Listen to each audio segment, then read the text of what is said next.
Namaste and a very good evening to one and all. I am Shriya Puja, entrepreneur and corporate trainer and the Charisma Empowerment Coach. Welcome to Leaders Connect 360 Foundation episode LC 0217. Leaders Connect 360 Foundation is a non-profit organization aligned with the United Nations Sustainable Development Goals. Our mission is to invite 1,000 plus leaders and create a million leaders. Every Wednesday, we come together from 6:30 p.m. to 7:15 p.m. IST on Zoom Live to gain insights from top management leaders and last week of the month from authors. And once every quarter, we take it offline in different cities to network, support, and grow together. Because Leaders Connect 360, we strongly believe that leaders create more leaders. Before we kickstart the episode, a quick reminder.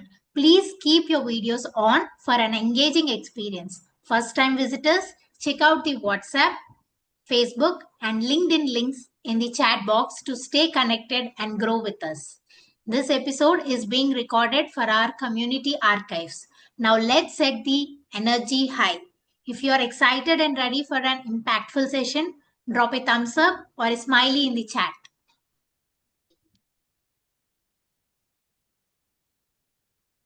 Yes, fantastic. And before we go, let me introduce our guest speaker, Mr. Vijay Raghavan, CEO and founder, Uniffy.me. Let me also introduce Mr. Pankaj, managing partner, Bija Training, who will be interacting with our guest alongside our panel discussion leader, Ms. Priya Sandeep, soft skills trainer and motivation speaker. And over to you, Pankaj. Thank you so much, Pooja. Good evening, everyone. I welcome you all on behalf of Bija Training, the Mass Leadership, and and Leaders Connect. And a special welcome, Mr. Vijay Raghavan, for accepting our invite and being here. And the topic for today is itself is very interesting. That is leadership in the age of AI, disruption and uncertainty. Right. So both the different parts of the understanding of the AI. So let's see what we can learn from you today in this talk. And before we move forward, I also welcome Priya Sandeep, who is our panel discussion leader, who is going to interact with you, Mr. Vijay Raghavan. And before we move forward, I would like to officially welcome you to Leaders Connect through a mode of a welcome video. So Arul, can we have the welcome video, please?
Thank you so much, Arul. And here I officially welcome you, Mr. Vijay and Miss Priya for the panel discussion. Once again, good evening, sir. Thank you very much for coming to this Leaders Connect. Thank you very much. We are happy having you. Can we start with our discussion, sir? Hi, hello everybody. Thank you, ma'am. Thank you for having me. It's a pleasure and very nice to see so many people. And you're doing a really good job. So at the outset, let me appreciate the hard work that you're doing on this. Thank you so much. Thank you. Thank you very much, sir. Thank you very much. We are happy to have you here, sir. Okay, so to start with, what do you feel like? How does AI and rapid disruption reshape? How is it reshaping the role of leadership today? Yeah. So, ma'am, so can I call you Priya? First name, that's fine. Yes, fine. All right. Perfect. Okay. So I'm going to throw in a little bit of my perspective here as much as I can, right? So although no one can claim to be an expert in this area yet, right? So it's just about 3 to 4 years back that we didn't even have so much insight on what AI can do. And just within a span of 3 to 4 years, now is suddenly AI being used everywhere.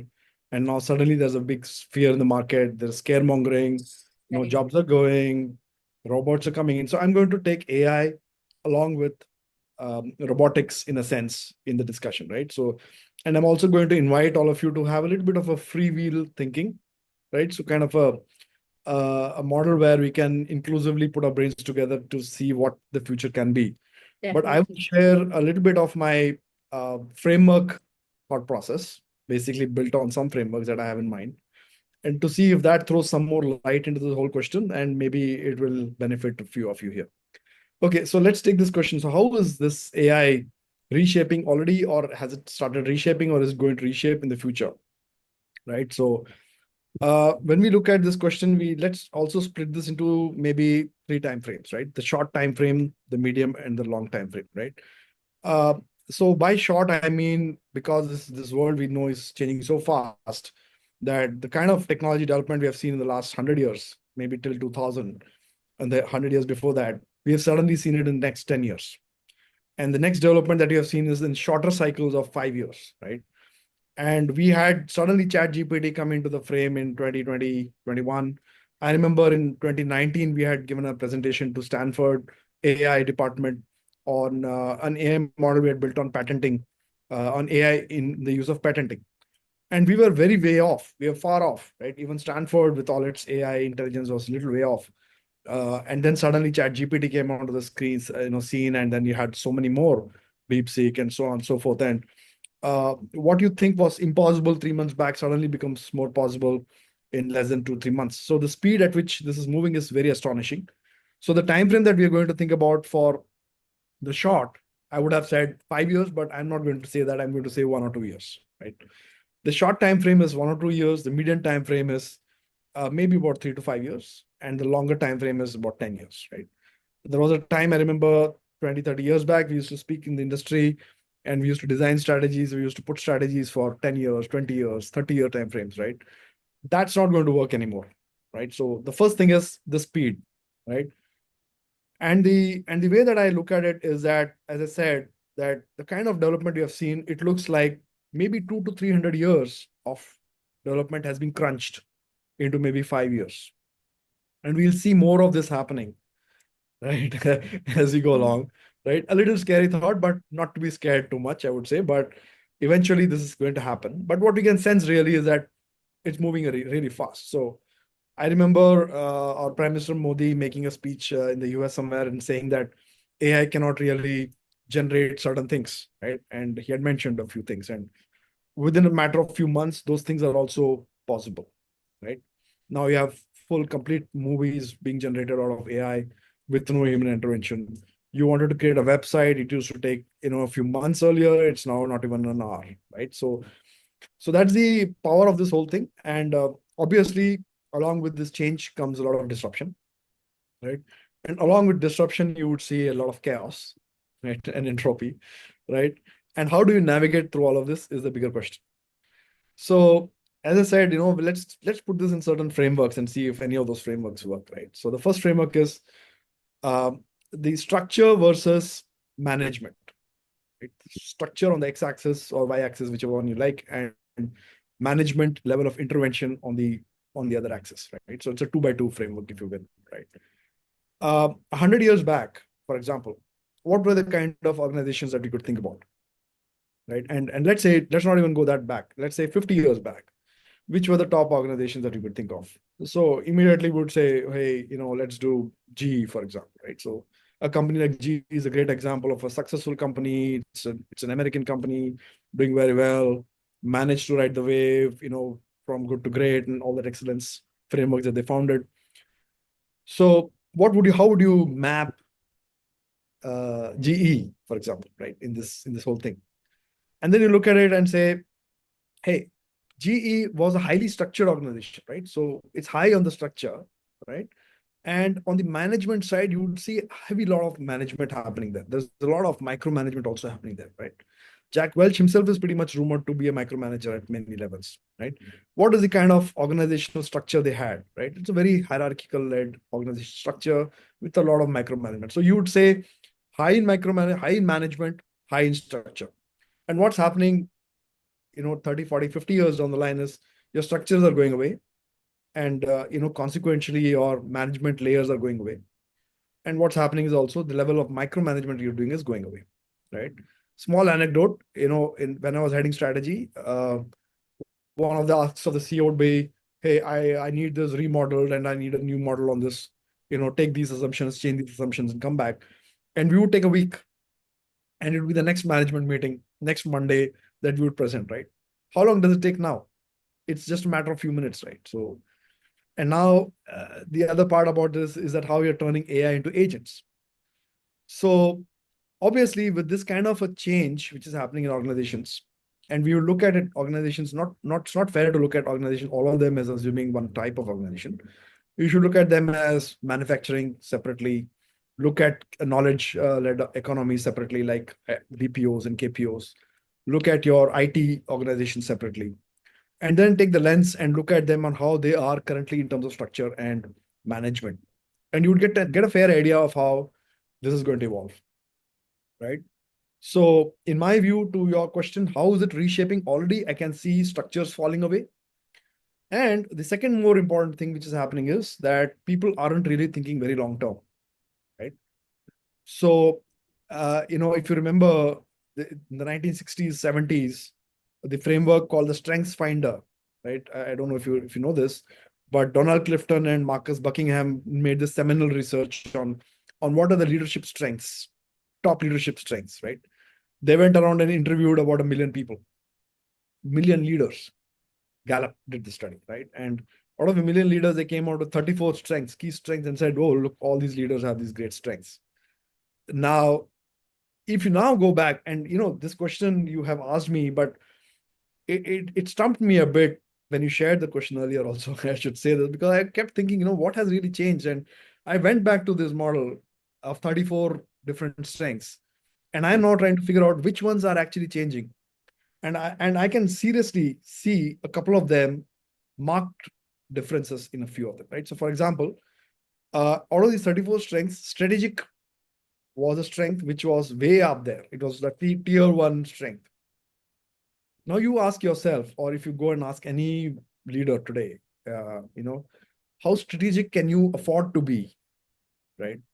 By strategic, you mean how much you are able to, how much conviction you have behind the idea or the plan that you have got, and how much you're ready to invest behind it, right? Not a lot, right?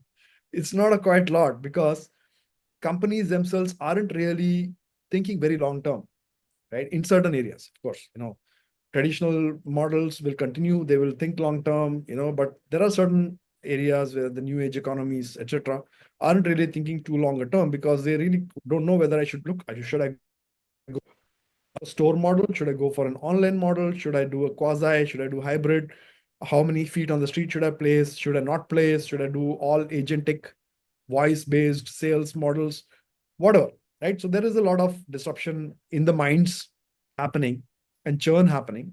And so strategic is out in a sense, right? It's not way up there. You need to be strategic, but you need to be more flexible, right? So there are a bunch of them. We'll discuss them as we go along, right? So top of my mind, which comes to you, which comes to me rather, is that one needs to be elastic in that sense. So I'm going to say the letter E, right? And I'm going to put it into a small model. And the E stands for being elastic, right? So that's one. So you be flexible, you be elastic to your needs. The other one I would say is, I don't know if you have, had any reference to this book by Nicholas Taleb, the author of Black Swan, right? So, and he famously wrote this book called Anti-Fragile, where he actually said that systems which are anti-fragile survive more in the longer run. And by anti-fragile, he defined it as something which strengthens itself as you go along, right? So the more you hit it, the more stronger it becomes, like the human body, right? So more you suffer from, some fever or something, you come back with a better immune system against it. So, or the more you pump, weights in the gym, the stronger you become. So systems which are like the human body are called anti-fragile systems. And he said that, look, organizations which are anti-fragile in nature tend to be there for the longer term, and they don't get disrupted by these disruptions. And that brings us to the second part of this, saying that anti-fragile leaders, anti-fragile or make the organization learn faster. That has to be your key for survival. So that's an A there. And now growth-oriented mindsets. So where you're not in a fixed mindset, you're more agile in that sense. So growth-oriented, as Carol Dweck put it in her seminal work, the Growth Mindset book, which Bill Gates refers to a lot.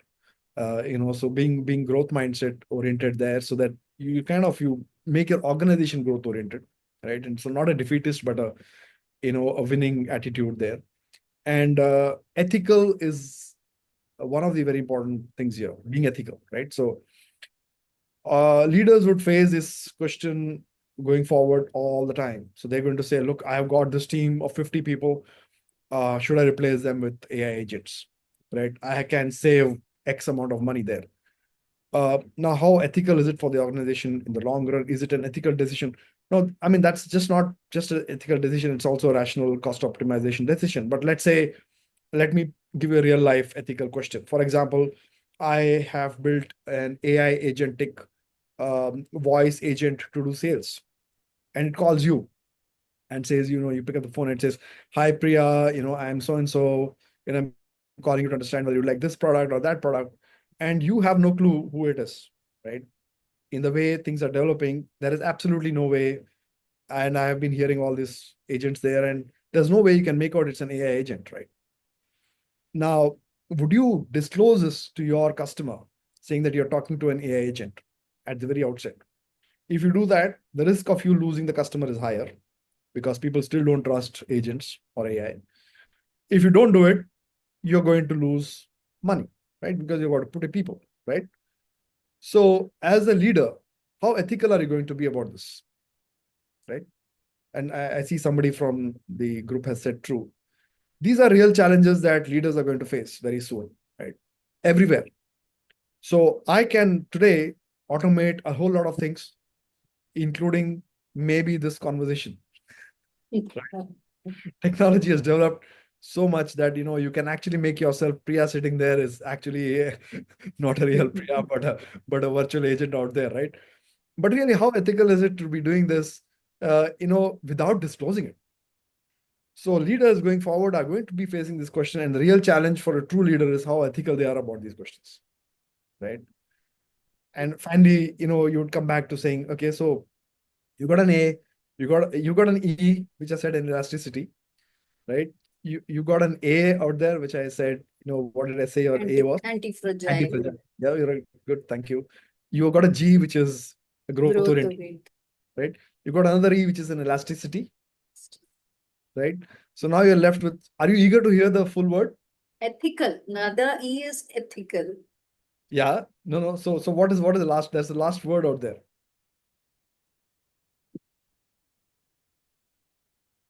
Any guesses? Okay. Yeah. Any guesses? Yeah. Okay. The last word is an R. Okay, so it makes you an eager. It makes you an eager person to actually learn and go about. But the R Okay. could stand for a rational person, right? So you use it only rationally. You don't use it irrationally anywhere and everywhere you can do, right?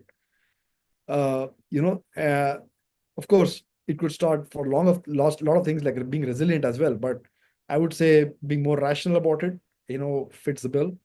So leaders of the future have to be eager to adapt and eager to adopt, not fear mongering, not scaremongering, right? But with the right dose of being ethical about it, right? Being flexible about it and being rational about it, right? Thank you. Those I think are going to be more key than a command and control oriented, like a Jack Welch kind of a model, right? Or even a Steve Jobs kind of a model where even Steve Jobs was very much my way or the highway, even though he was a little more inclusive. But then, those kinds of models with more and more people getting more and more intelligent about how knowledge is being structured, knowledge availability is very, very, common now. So it's like across the board, anybody can Google or use a chat bot and quickly figure out. So knowledge is no more going to be a big differentiator between leader and non-leader, but the application and the vision behind that knowledge is going to be a changer. Sorry for giving a very long answer. No, that's fine. But you have given a framework, you have given a model. Thank you very much. Yes, wonderfully conveyed, the eager model. Thank you for that. Yes, definitely. Thank you. Leaders have to be going forward to adapt to this new change. Yes. Now, again, what do you feel are the biggest challenges navigating through these uncertainties? I think you have definitely covered a few. Yeah. Anything else you would like to bring forward? Biggest challenge in the short run, I will first answer the short run challenge, Yeah. right? Okay. The biggest challenge that leaders would face is, this whole fear uh, about all of this thing happening around, right? The fear of disruption. And not everybody in an organization is at the same level, right? Leaders see a little more than what the others do. And people down the line are going to face a lot of mental turmoil or challenges on saying what the future is going to hold. And it is the leader's job to hold the organization together, right? It's the leader's job to convince and connect to the people, right? And to take their loyalty together with them, right? So if you have seen, we have seen things changing in the last few years, and some of those things changing very highly and very fast are the core concepts, the older concepts that we had about things like loyalty, right?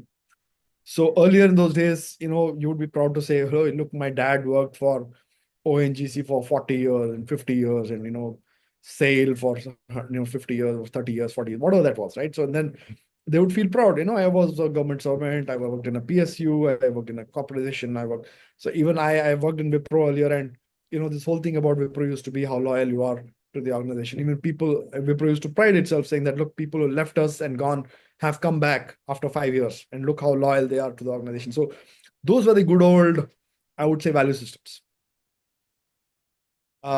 And those good old value systems actually held the organization together during times of stress. So back in the 2008, I remember when the global crisis happened, people's jobs were being fired globally, and all IT companies as well followed suit. But in Wipro, because I was there in those days, we had this whole thing that, look, we will not fire anybody, right? We might want to keep them, even though at a lower salary, no bonuses, take a haircut, but no firing. So that's a kind of a statement the organization made, and that stood them well, because when the time came, people also repaid back. The employees were more loyal to the organization, and they gave that loyalty back in a sense. Those kind of things, the older models are going away. Obviously, you see, the CEO of Twitter joining somebody else, and Facebook going somewhere else, and CTOs and CEOs shifting everywhere. And then when the organization really needs people, are those people around, right? Of the organization restructuring ourselves, and are you finding the right people at that time around you, or have they gone? So that's a challenge a leader has to face. So they have to hold his people together, number one, right? The other challenge is also about how do they reshape their own mindset, right? Because, if you're a leader, right? And you probably have come up the stairs, from a position lower down. You've seen everything. You come up there, and now you are suddenly facing a disruption. You have a 25 or a 30-year-old telling you that, no, this is not the way to be done. This is the way to be done. Why? Because he has had the experience of using certain automations and maybe getting to see a lot faster than what he or she could have achieved themselves, right? So therefore, then the next term which would come into place is, how do you overcome those challenges? So how do you reward and recognize people who are not yet that much experienced, but do have the skill sets nevertheless? Do you run with the same reward and recognition platforms that you have been used to for 20 years or so? Or do you adapt quickly and you put something else in place? How do you make your organization more inspirational, right? Then being more perspirational, right? In that sense, sorry for the hackneyed analogy, but yeah. So, a perspirational organization is one which makes you sweat it out, saying, look, you only put, 8 hours today, why not put more hours, right? Whereas what you should be more interested is in the output, right? So if you've got a smart kid out there who has automated your Excel sheets and quickly built you one, in half the time, you're not going to be after him for spending more hours, but rather you're going to encourage him to be doing more of these automations, right? So that's the key skill of a leader, to identify new talent, to identify innovation, take that forward. So top of my mind, fear mongering, overcoming that, loyalty, holding on to that, these would be very key, I think. Yes, definitely, sir. Like you said, the structure that has been going down, and yes, you've been reiterating on loyalty, rational, and ethics. Yes, that is the biggest challenge. Definitely would be for leaders nowadays. Thank you for that, sir. And finally, if I can ask, how can leaders balance this? Now, you just started, with appreciate those young people who are coming with us. How do leaders balance this technology-driven decisions and human-centered leadership? Because there would be people of this Yeah. kind and this kind. No, That's it's a difficult question. It's really, I wouldn't say it was going to be easy for any leader in that sense, right? Leaders are always going to be facing this challenge about, it's not just people, right? It's also about investment and money, right? Their bigger challenge is going to be on, where do I invest, right? So I remember, when outsourcing started in that sense, or it caught steam in UK and US and all these countries. And I was in UK at the time, and I won't name the company, but the CEO of the company came to the floor where all the people are working, and it was a very large insurance company. And you know, I because I was sitting right there, I could hear the entire conversation, and uh, his conversation was, well, what does that team do? And there are a bunch of about 30, 40 people sitting there, and they said they do claims, and he said Sri Lanka, and and then he said, okay, what does this team do? And they said, their underwriting support is India. So teams and teams like that got outsourced, right?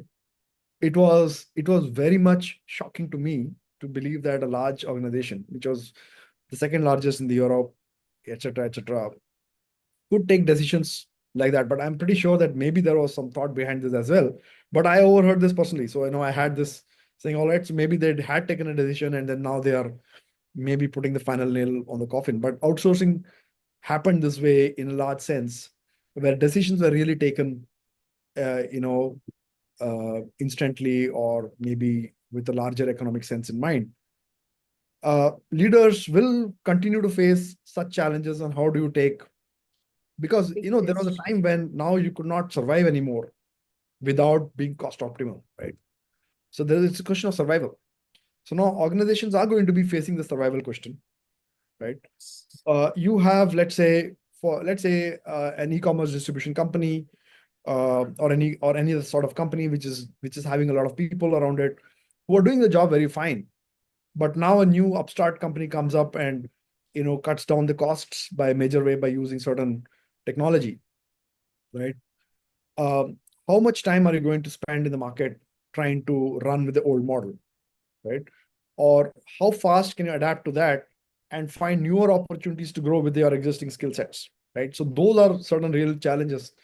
So I don't think leaders are going to have a lot of good sleeping nights in the in the near future. They'll have to be really thinking at twice the speed that the market is going at. Yes, definitely. The leaders have to be twice or even multifold the speed. Definitely. Yeah, but one thing I would say, there are certain times when we can take certain examples from the past, right, to see us through the future as well.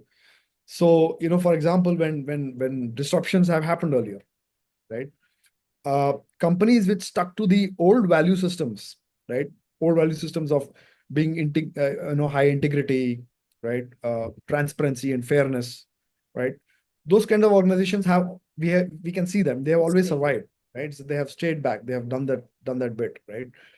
So, yeah, and a key part of all of this through this whole, navigation through this turmoil periods would be the ability of the leader to connect, right? He should be or she should be able to connect to a diverse set of stakeholders all at the same time, right? And keep them engaged on the same boat, before people start jumping the boat, right? So, for example, at one end, you have to keep your shareholders, your investors happy, right? On the other hand, you have to keep your employees happy, right? And then you have to keep your customers happy, and you have to drive the cost down. So how are you able to connect through to them in this short time frame that you've got, where you are able to transmit your vision of how you're going to navigate this, right? And at the same time, keep them thoroughly engaged with you and believing in your ability to drive through that, right? So that ability to connect, right? So even sometimes maybe without resources. So you might be short of resources. You might be short of investments. You might be short of staff to do it. You might be short of market to do it. But you still need to connect to those people and keep them believing in your vision. So you see, yes. that's So going to be key. durations are becoming shorter and challenges are becoming bigger. Yes, you've been listing those challenges, growing bigger. Yes, definitely, so, sir. yeah, but then there's an example from history, I would say, or not history, or maybe mythology, if you could, or history, I don't know, debate is still there about the whole Mahabharata war, right? So in that you see there is one character, right, who is the leader in spite of having absolutely zero resources, right? Can you guess who that was, if you do remember uh, this whole epic story? So there is this character which is Krishna, right? Okay. So Krishna joins the war as a charioteer, right? Yes. He's the lowest level of the system, right?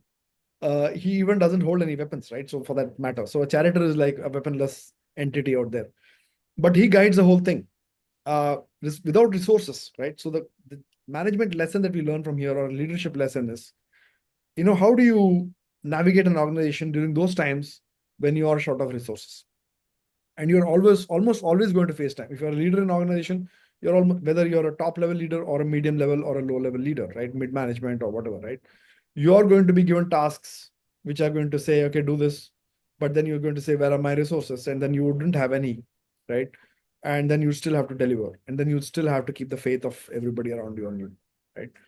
So those are some challenges. And then the key word which can be used as inspiration out there is the ability to connect to people in those time frames, and still to influence them or convince them that, look, I have it, we have it, we can do it together, right? So let's be at it. And if your aim is good enough, your vision is nice, and it is a motivating enough vision, then of course your organization will sail through. Connect. That's Absolutely. That's very important. Thank you very much. Yeah, I mean, your slogan as well is Leaders Connect, right? Your brand name. Yes, Makes immense again, sense. connect. Yes. Thank you very much for those wonderful insights. Thank you, sir. Any questions, if any of our participants have? Okay. Thank you so much, Ms. Priya. Thank you for a wonderful panel discussion. And thank you so much, Mr. Vijay Raghavan, for sharing wonderful insights. And what I can understand from the entire talk is that, the leaders has a lot of responsibility, right? And with the new age, AI technology coming in, and with the new kind of, generations, working force which is coming in, what is required is that alignment, that sync, which is called experience aligned with expertise, right? So when the experience of the leaders gets aligned with the expertise of the new age technology or this new millennial Gen Z people, the productivity can go to the next level, right? And there, the fear of missing out, a fear of losing will move out, and rather a new thing will happen. So we should be looking at the more towards the disruption side rather the negative side of getting things get in the collapsing mode. So how I can sum it up is like, experience has to sync with expertise of the new age. That's how I look at. That's my learning today from your talk. Let's see what people have learned. So we'll ask one quick quiz question. Okay. And the winner of the today's quiz will get a book. And for that, I would ask Miss Rashmi to come in and ask a quick quiz question. And the winner will get the book which will be displayed on our screen. That is called Soul Reader 2.0, written by Miss Vani Pradeep. So today's winner will get this book, and also the bonus is they can unmute themselves and ask one question to our guest, Mr. Vijay Raghavan. That's the bonus for today. So let's see, sir, what people have understood. So over to you, Miss Rashmi, for a quick quiz, please. Yeah, thank you, Pankaj, Mr. Vijay, Raghavan, and Priya, Sandeep. It has been an insightful discussion, and I felt like it should be a bit longer. There are a lot of things that have. Yeah, you put things in a lot of details, but I wanted to hear more. Okay, this is my Really question. appreciate that. Yeah, I appreciate that, Sandeep. Thank you so much. Yeah. What is the most vital impact of AI on leadership? This is the initial part of discussion that we started with. The speed at which it is moving ahead. Thus, the time frame for which leaders create strategy. Is it the chaos it is creating in the business world, or it is a challenge, or is it challenging our ability to adapt? I'd say in a way all three, but the last one, you see, I just heard Pankaj ji say this about moving into a more positive frame of mind, right?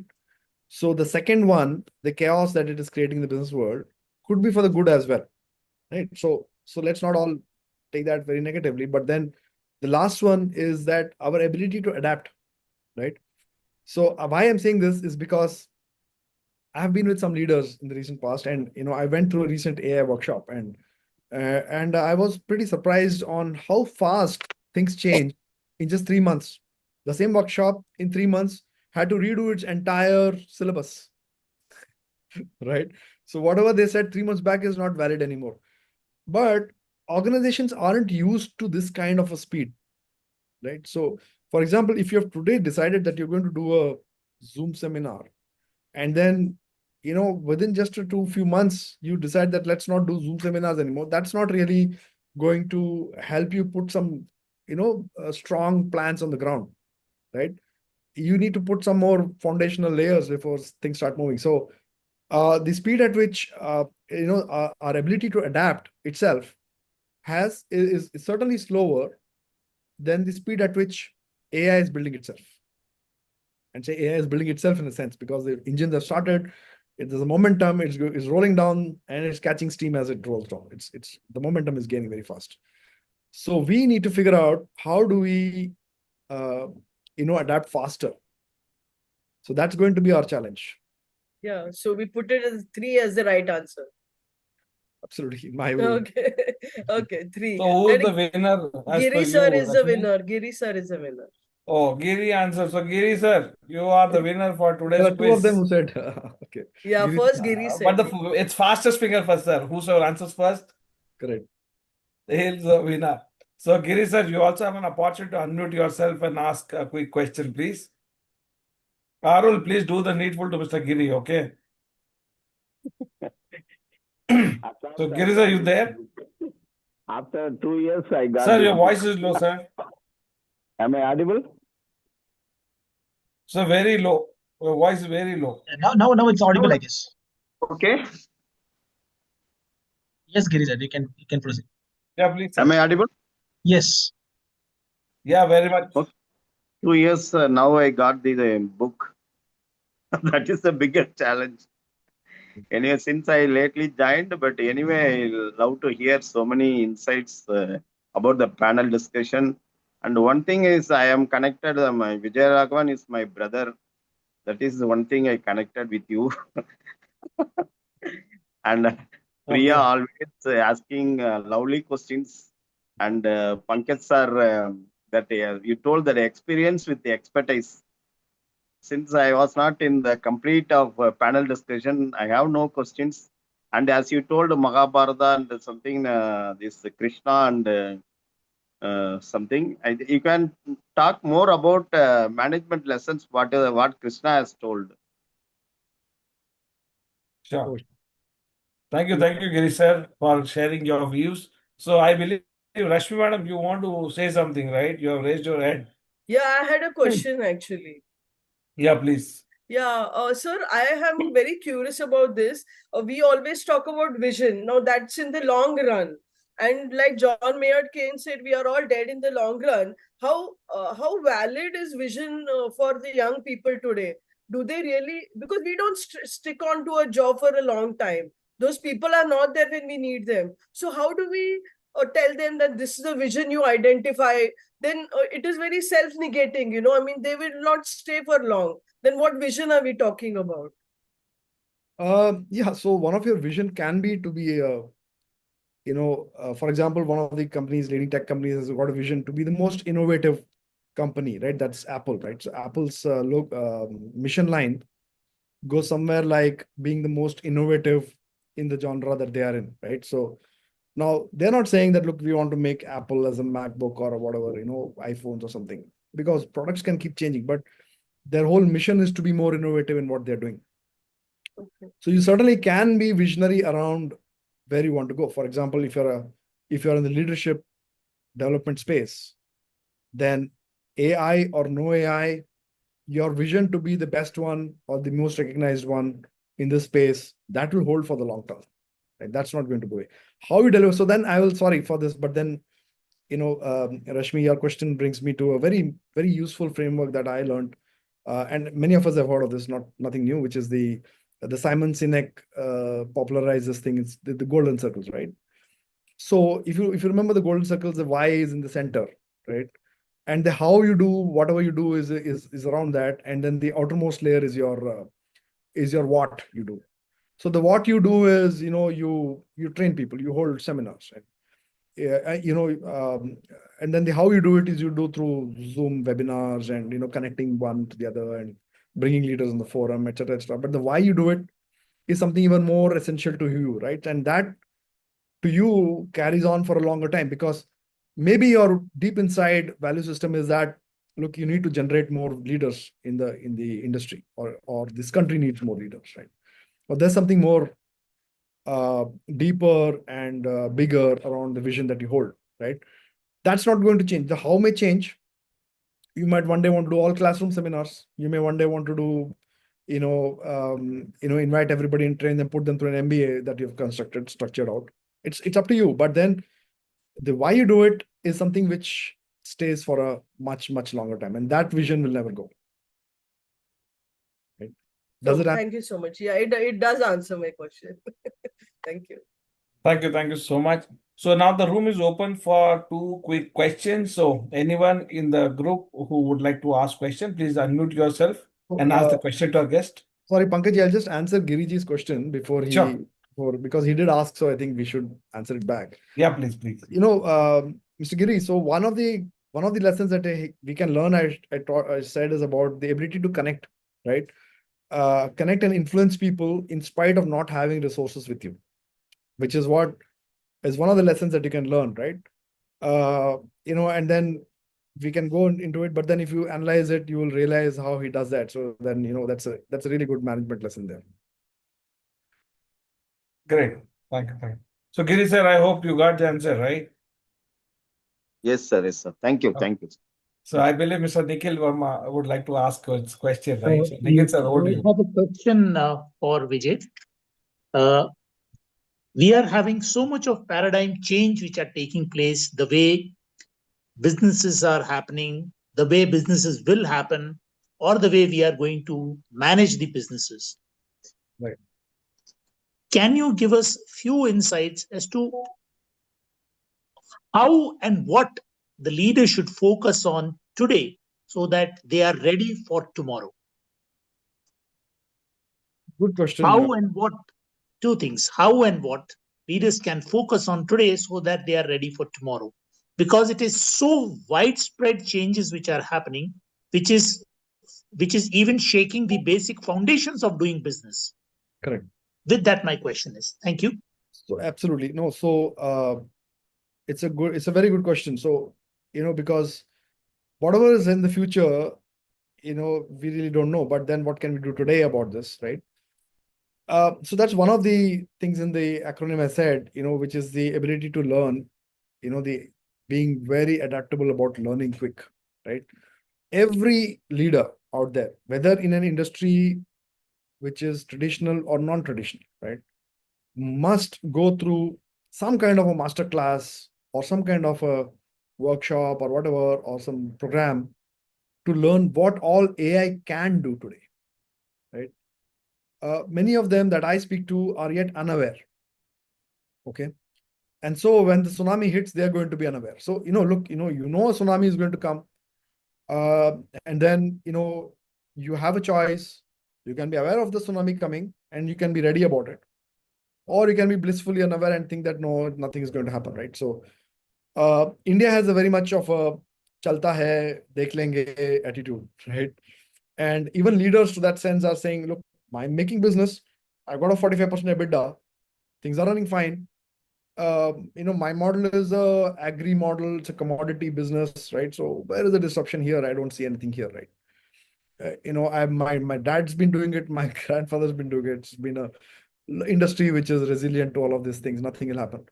Fine, nothing may happen. And we're not saying this, but that does not give you the liberty not to learn about it. So one must know, because you never know when somebody is going to move your cheese away.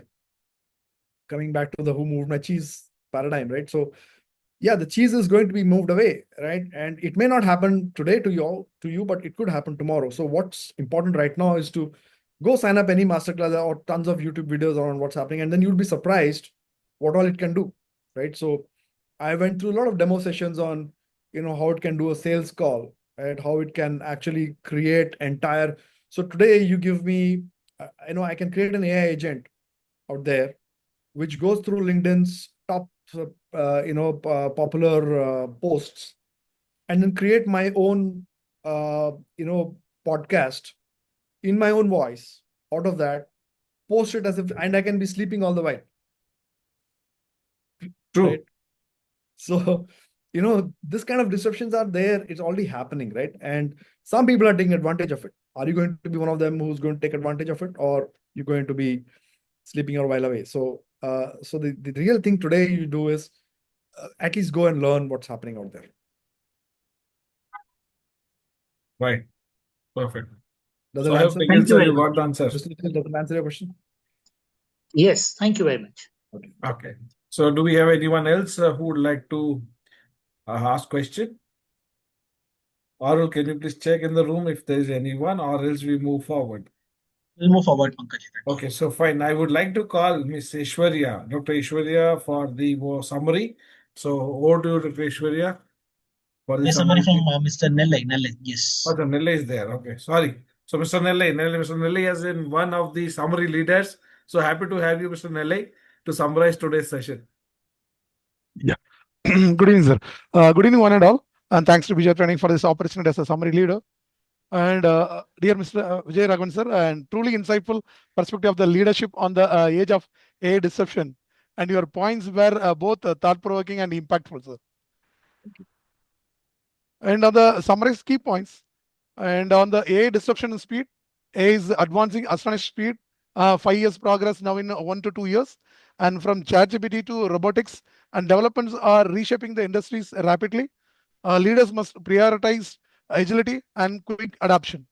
And shifting leadership models, the traditional structures and micromanagement are fading. long-term strategies often set aside due to disruption pressures. Leaders must focus on flexibility over rigid frameworks.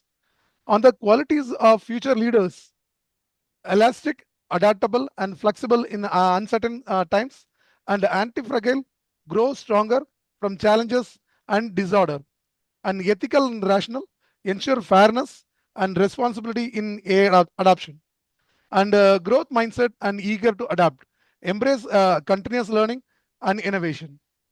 And the challenges for the leaders: managing fear, uncertainty, and mental stress of the employees, and the balance a loyalty of the long-term serving employees with the new skill demands, and the preserving values while navigating cost pressures and automation, and the balancing technological and human-centric leadership, and investing upskilling and reskilling helps people stay relevant and inspire teams beyond efficiency, that is inspirational versus perspiration leadership, and maintain deep connection with the both employees and customers.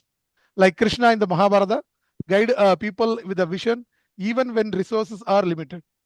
On the core takeaway, the future of the leadership is about adapting with the speed, staying ethical, nurturing people, and blending AI efficiency with the human values.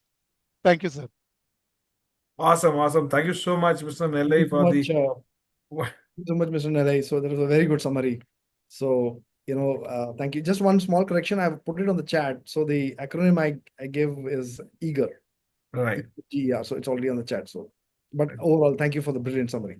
Thank you so much, Mr. Nellai, for the summary. And for the vote of thanks, I would like to call Mr. Bharat. So, Mr. Bharat, please join for Ajay Aishwarya is there for vote of thanks.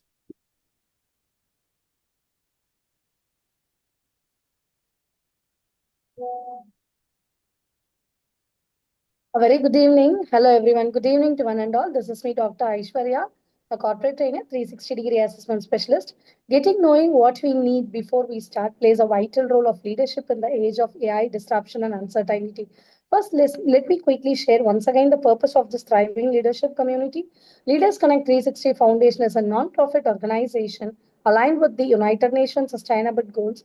We are a hybrid model leadership community bringing together leaders every Wednesday from 6:30 p.m. to 7:15 p.m., where experts in their fields provide solutions to the real-time leadership challenges, just like the valuable insights we received today from our esteemed guest, Mr. Vijay Raghavan, CEO and founder, Uniffy Enterprises, Uniffy Me Delhi. Every last week of the month, we take a deeper dive into knowledge by inviting authors to share insights from their book, helping us to grow as a leader and lifelong learners. I extend my deepest gratitude to our esteemed guest, Mr. Vijay Raghavan, for his thought-provoking insights, and our wonderful panel discussion leader, Ms. Priya Sandeep, and our dynamic moderator, Mr. Pankaj, for leading such a valuable discussion today. And now, as a small token of our appreciation, we present a special thank you video to express our valuable thankful to our esteemed guest. See you next Wednesday. Until keep leading and keep growing. Thank you. I invite Mr. Arul to express a vote of thanks. Thank you, Dr. Aishwarya. So, Arul, can we have a thanking video, please? Thank you very much.